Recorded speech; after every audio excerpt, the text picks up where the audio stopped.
Herman Kamariki with Face the Facts.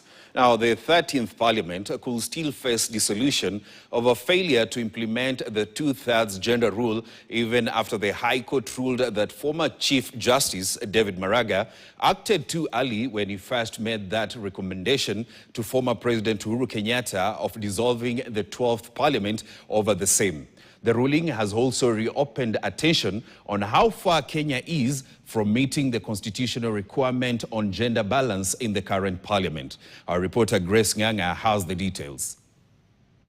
The High Court has ruled that the threat of dissolving Parliament over failure to implement the two-thirds gender rule is still very much alive, and that the current Parliament could be dissolved. The third condition, which is the transmission of the declaratory order to Parliament and Attorney General, was not satisfied.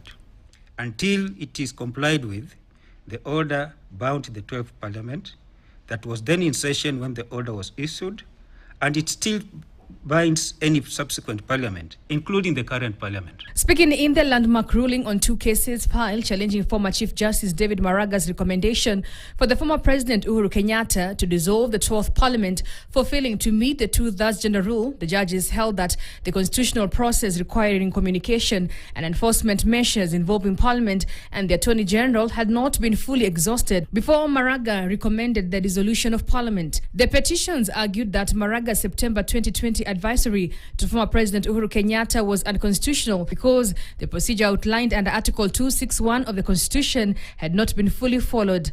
In its ruling, the bench, comprising Justices Tabitha Wanyama, Patricia Nyaundi, Jairus Nga, Lawrence Mugambi and Moses Ado, agreed, finding that the advisory was issued prematurely.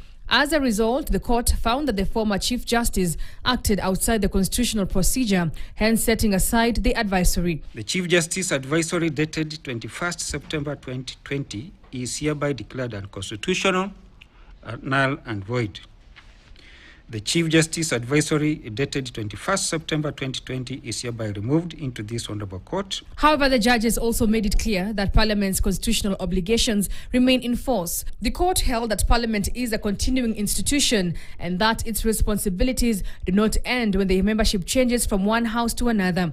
According to the judges, the failure by previous parliaments to enact legislation implementing the two-thirds gender rule continues to bind the current parliament.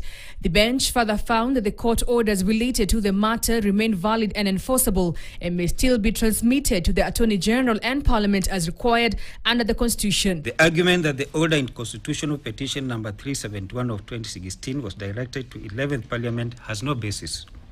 The obligation under Article 261(5) to enact legislation and order in that petition was directed to Parliament as an institution. It may still be transmitted to the Attorney General and the Parliament by the Registrar of this Honourable Court in accordance with Article 261(6)(b) of the Constitution as read with Section 20H of the High Court Organization and Administration. The judges therefore concluded that while Maraga's advisory was premature, the constitutional process that could eventually lead to dissolution of Parliament has not been extinguished.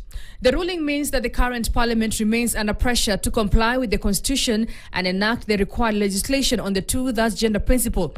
In the National Assembly, women make up just about 25% of MPs, while in the Senate, they're roughly a third, still below the constitutional two-thirds gender threshold. The judges have signaled that failure to comply with constitutional requirements could still expose Parliament to dissolution if the proper legal process is followed.